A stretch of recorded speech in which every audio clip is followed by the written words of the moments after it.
ভাবনাবুকের পক্ষ থেকে আছে নরেশ জৈন। আমরা শ্রীরামপুর প্রিমরোজ একটা সমাজ সচেতনমূলক কাজ করে, একটা নিউজ পেপার ব্যাংক চালায়, জাস্ট লাইক ক্যাশ ব্যাংক।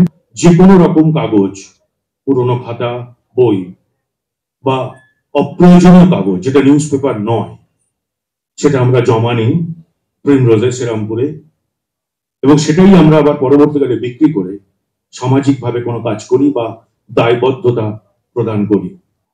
ভাবনামুখের আরেক এপিসোডে আপনাদের সবাইকে স্বাগত। আপনারা প্রায় 28 সেকেন্ড দুটো শর্ট দেখলেন। এক হচ্ছে আমাদের দেশের সিভিক পুলিশ একজনকে 9,000 টাকা তুলে দিচ্ছেন, তিনি হসপিটালে রয়েছেন।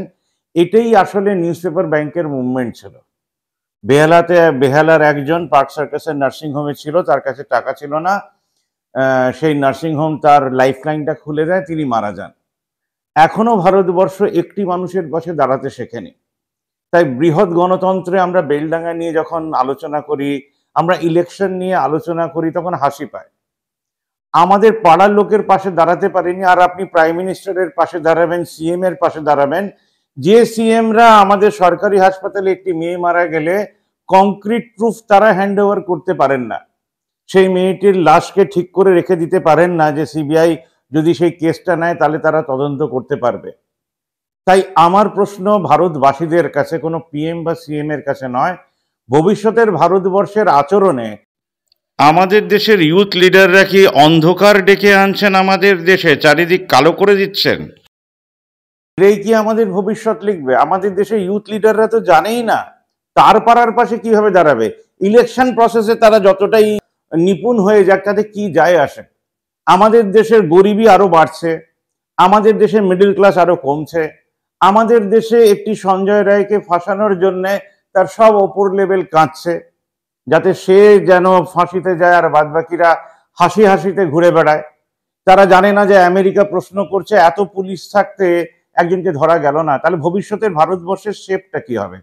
এটা নিয়ে মনে হয় কোনো চ্যানেল কথা বলছে না। বাবা ব্ল্যাক শিপ, আপনি একটু উত্তর দিন। আপনি একটু প্রশ্ন করছেন, লাস্ট 10 বছরের যদি খবর দেখেন, কোনো খবরে ভারতবর্ষের উঠে দাঁড়ানোর, ঘুরে দাঁড়ানোর কোনো সিজিআই এর মুখ থেকে আসেনি, কোনো প্রাইম মিনিস্টারের মুখ থেকে আসেনি, মোহাম্মদ কি দোকান যারা খুলছেন তাদের থেকেও আসেনি। আমরা suppose to be iron lady produce করেছি। অটল বিহারী বাজপেয়ী, যাকে মা দুর্গা বলতেন, 19 নভেম্বর তার জন্মদিন ছিল। আমি ইন্দিরা গান্ধীর কথা বলছি। সেই কংগ্রেস পার্টিরও আয়রন লেডি তৈরি করার কোনো পাড়ার ভিত্তিক কোনো আন্দোলন নেই। তারা রাস্তায় নেবে যাতে এই পার্টি অফিস থেকে সেই পার্টি অফিসে, এই পার্টি অফিসে 7 জন iron lady suppose to be representing Indira Gandhi, এবং নেক্সট পার্টি অফিসে মাতঙ্গিনী হাজরা, তারপরে প্রীতিলতা ওয়াদেকার। এইভাবে তারা ভাবেইনি। ভারতবর্ষের কোনো পলিটিক্যাল পার্টি রাজনীতিই করতে পারে না। তারা কি করে আপনাকে ভিখারি রাখবে আর কি করে মিসম্যানেজমেন্ট করবে এবং সেইটাকে রাজনীতি বলে চালিয়ে দেবে। আমাদের দেশের লোকেরা টম এন্ড জেরির ভেতরেও রাজনীতি খুঁজে পান। একটা ইঁদুর একটা বিড়ালকে নাচিয়ে দিচ্ছে, এটা তো কার্টুনেই হতে পারে। কিন্তু যখন আমরা বড় হই, যখন আমরা আসলে পৃথিবীটাকে দেখি, তখন দেখি একটা সঞ্জয় রায়কে ফাঁসানোর জন্য টোটাল একটা টিম কাজ করছে। ভেবে দেখুন তো ভবিষ্যতের ভারতবর্ষের শেপটা কি হবে? গুরুদুয়ারা কোনোদিন গেছেন, যেখানে হাজারো হাজারো হাজারো হাজারো হাজারো হাজারো লোককে খাওয়ানো হয়? কি করে খাওয়ানো হয়? ফান্ডিংটা কে করে? কোনো তো প্রাইম মিনিস্টার করে না, ইউএস থেকে টাকা আসে না। যাদেরকে খালিস্তানি খালিস্তানি খালিস্তানি আমরা বলি, মানে আমাদের দেশের বিজেপি গভর্নমেন্ট বলে, আসলে তারা তাদের যে চাকরি করে, তারা যে বিজনেস করে, তার 10% তারা ডোনেট করে। 10% ডোনেট করে বলে তারা এইরকম খাওয়াতে পারে, মেয়েদের বিয়েতে দাঁড়াতে পারে, সোনা গয়না দিতে পারে। তাই বলে পাঞ্জাবিদের ভেতরে কোনো ভিখারি নেই। জৈনরাও রিচেস্ট কমিউনিটির ভেতরে পরে 24% ইনকাম ট্যাক্স জৈনরা দেয়, কিন্তু জৈনদের সেই সিস্টেম নেই। খুব কম মন্দির থেকে খাওয়ানো হয়, বাদ বাকি তারাও রিচ ক্লাস, মিডল ক্লাস আর গরিব ক্লাসকে একদম সেপারেট করে রেখেছে। ভারতবর্ষের ভবিষ্যতের ভারতবর্ষের ভিত হচ্ছে লায়ন্স ক্লাব, রোটারি ক্লাব এবং ধর্ম, সেই সংস্থাগুলো যারা খাওয়ায়, পড়ায়, কাপড় দেয়। আপনারা এই কাগজের ব্যাগ দেখছেন, এখানে আমি ইচ্ছে করেই ঝুলিয়ে রেখেছি। এই কাগজের ব্যাগটা একটা ব্লাইন্ড অ্যাসোসিয়েশন তৈরি করছে। আপনারা প্লাস্টিক বর্জন করার কথা বারবার করে বলছেন, কিন্তু প্লাস্টিক বর্জন করার পরে কাগজের ব্যাগ তাদের থেকে কিনতে শুরু করুন। আপনার বাড়ির পুরনো খবরের কাগজ ডোনেট করতে শুরু করুন। পাড়াতে মাসে একদিন 2000 মানুষ দাঁড়াবে, তবে না বেলডাঙ্গার দাঙ্গা বন্ধ হবে। মানে ধরুন সব জাত, সব পাত, সব শ্রেণী, সব ক্লাস, সব যে ভাষায় কথা বলে পোস্টার লাগানো আছে যে মাসের প্রথম রবিবার আমরা বিকেল 5টার সময় এক হচ্ছি, বাড়ির যা ওয়েস্ট আছে এসে জমা দেবেন, সেটাকে বিক্রি করে দেবেন, 20% পাড়ার ডেভেলপমেন্টের জন্য রেখে দেবেন, আর বাদবাকি টাকাটা তক্ষুনি ডিসবার্স করে দেবেন, মানে ব্যাংকে যেন না জমে, শুধু 20% টাকাটা জমবে। বছরের শেষে যে 7 জন কাজ করছেন তার 50% নিয়ে নেবেন, আর 50% কারোর বাড়িতে সোলার করে দেবেন, তার ইলেকট্রিসিটি বিল আবার এই ফান্ডে ঢুকে যাবে। ভারতবর্ষের স্বপ্ন ভারতীয় নাগরিকরা দেখেন না, বা আমাদের দেশের টিভি চ্যানেলরা তাদেরকে দেখাতে চায় না, যেহেতু সেই ইন্টেলিজেন্স ফোর্থ মিডিয়ার কাছে নেই, যে তারা খালি মনে করে টিআরপি মানে সেই যে আমার 3 কোটি লোক শুনবে। আপনার 3 কোটি লোক শুনে, আপনার 1 কোটি লোক শুনে, আপনার 70 লক্ষ লোক শুনে ভারতবর্ষে কোনো চেঞ্জ আসেনি। বিজেপি যে পথে হাঁটছিল সেই পথে হাঁটছে। একজন মহব্বতের দোকান খুলেছে গোলাপ ফুল বেচবে বলে, একজন বাবরি মসজিদের মানে হেট্রেডের দোকান খুলেছে বাবরি মসজিদ ভাঙবে বলে। যারা ভাঙা দিয়ে শুরু করেছিল তারা আরো ভাঙবে, তারা তেলের দাম বাড়াবে, তারা সব জিনিসের দাম বাড়াবে, তারা খাবারের ওপরে 18% জিএসটি নেবে। তবুও ভারতীয়দের সগর্বে বলবে এই একটা জাত, ও একটা জাত। এই ধরনের নাগরিক হচ্ছে আসল যারা দেশদ্রোহী, যারা দেশটাকে না বুঝে নিজেদের সন্তানের চাকরি খেয়ে নিল। কত বাবা মা, হাজারো হাজারো বাবা মা। কালকে একটা আমি ছবি পেলাম, ছবি পেয়ে মানে কি বলবো, এর কোনো উত্তর হয় না। বলছে 6,000 টাকা দিয়ে তার বাচ্চাকে সে একটা স্কুলে ভর্তি করেছে, মাসিক ফি 6,000 টাকা, তারপরে 2,000 টাকা বাসের ফি, এই করে বলছে তার পেছনে যে কত লাখ খরচা হয়ে যাবে জানে না, অথচ তিনি পিএইচডি করেছেন 2 লাখ টাকা খরচা করে। তাই ওপর লেভেলে যারা রয়েছেন তারা দেশের জন্য কিচ্ছু করতে পারবেন না। তাদের হাতে মাইট আছে, তাদের হাতে পাওয়ার আছে, তাদের হাতে টাকা আছে, কিন্তু তারা ইউজলেস। এই যে ইউজলেস শব্দটা আপনারা মাথার ভেতরে ঢোকান, তাহলে নেক্সট ভোটে যে পার্টিগুলো আজ অব্দি চালিয়ে এসছে দেশটা, তাদেরকে ভোট না দিয়ে আদার্সটাকে টিপতে পারবেন। আপনার এই একটা আঙুল আদার্সে যদি পড়ে, কারণ নোটাতে যদি পড়ে তাহলে যে সবচেয়ে কম ভোট পাবে সেও জিতে যাবে, তাহলে আদার্সে যে দাঁড়িয়েছে তাকে টিপবেন। এবার বলবেন আদার্সেও তো সেই পার্টির লোকেরা দাঁড়িয়েছে।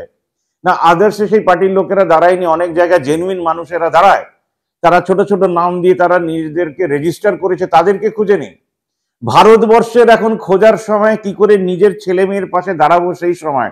তাই ভারতবর্ষের জন্য একটা ভিত স্থাপন করা দরকার। এরা জেল খুলেছিল এবং জেলটাকে আরো জেলিং করে দিয়েছে, মানে আরো কি করে মানুষকে সেখানে ঠুসে ঠুসে রাখা যায়। তার কারণ হচ্ছে তার পেছনে একটা বাজেট আছে, সেই বাজেটের থেকে চুরি হয়। তাহলে ভারতবর্ষের ভবিষ্যৎ হচ্ছে একটা খবর কাগজ ব্যাংক, ভারতবর্ষের ভবিষ্যৎ হচ্ছে পাড়াতে আপনি কিভাবে এক হবেন, ভারতবর্ষের ভবিষ্যৎ হচ্ছে ইউটিউবারদেরকে ধরে আপনারা যে পাড়াতে এক হলেন, আপনারা যে একটা টাউনে এক হলেন, সেটা প্রতি মাসে দেখানো, মানুষের কাছে তুলে দেওয়া যে দেখো তুমি আর একা নও। তোমার যদি কোনো হসপিটালাইজড হয় তাহলে শ্রীরামপুরের 10 লাখ লোক মাসে 10 টাকা দিলেও যে টাকা হয়, তোমার হসপিটালের বিল আমরা ফিরিয়ে দেব, আর তুমি মাসে 500 টাকা করে সারা জীবন ধরে ফেরাবে। সমাজ নিরাপত্তা তহবিল, সমাজ নিরাপত্তা, প্রত্যেকটা পাড়াতে বিচার চাই গ্রুপের যদি মায়েরা আয়রন লেডি হতে চান তাহলে নিশ্চয়ই করে কন্ট্যাক্ট করবেন। সিসিটিভি লাগানো, পাড়াকে সিকিউরিটি দেওয়া যাতে কেউ কিডন্যাপ না হয়, অঙ্গ পাচার না হয়। ভারতবর্ষের গভর্নমেন্ট অঙ্গ পাচার হয়, যদি কেউ ধরাও পড়ে তাকে 3 লাখ টাকা দেয় যদি সেই মেয়েটি বেঁচে ফিরে আসে, কিন্তু তারা সেই টাকাটা বুদ্ধি করে খরচা করে না যাতে সেই মেয়েটি কিডন্যাপ না হয়। ভারতবর্ষের গভর্নমেন্ট যারা রয়েছেন, গভর্নমেন্টে চাকরিরত বেতনপ্রাপ্ত সরকারি কর্মজীবীরা, এরা কেউ স্বপ্ন দেখান না, তারা নিজেরাও স্বপ্ন দেখতে জানেন না। তারাও রিটায়ার করে পেনশন পেয়ে বলেন এই দেশের কিছু হবে না, কিন্তু তাদের পেনশনটা টাইমে টাইমে ঘরে ঢুকে যায়। যাতে কিছু হয় তার জন্যই ভাবনা মুখ, যাতে কিছু হয় তার জন্য কথা মুখ, যাতে কিছু হয় তার জন্য ইউটিউবাররা চেষ্টা করেই যাচ্ছে। এবং আশা করি কাগজের ব্যাগ আপনারা কেনার জন্য এগিয়ে আসবেন।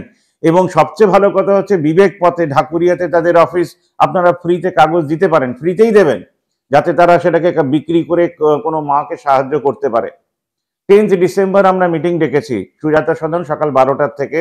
আপনারা যারা অ্যাটলিস্ট ভাবনা মুখের, আমরা 100 জন পার্টনার চাইছি যাতে চ্যানেলটাকে ঠিক করে রান করতে পারি, যাতে আপনাদের জন্য দৌড়ে দৌড়ে জায়গায় জায়গায় গিয়ে ক্যাম্পেইন করতে পারি, তাহলে নিশ্চয়ই করে এগিয়ে আসবেন।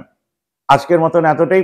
ভবিষ্যতের ভারতবর্ষের বীজ নাগরিকের হাত ধরে আসবে, তার জন্য আমরা অপেক্ষা করে রয়েছি। আপনার মতন নাগরিক যারা এই ধরনের ছোট ছোট চ্যানেলকে দেখেন, সাবস্ক্রাইব করেন, বন্ধুদের সঙ্গে শেয়ার করে বলেন যে দেখো এরা কত ভালো কথা বলছে, কত ভালো কাজ করছে। আপনারা না এগিয়ে আসলে দেশটা কিন্তু পিছোচ্ছে, বেলডাঙ্গা ধরে পিছোচ্ছে। নেক্সট বছর আরো বেলডাঙ্গা হবে, কারণ 2026 চলে আসবে। আমাদের দেশের ইউথ লিডারদের দ্বারা কি হবে সেটা তো টিভি চ্যানেল থেকে দেখেছেন।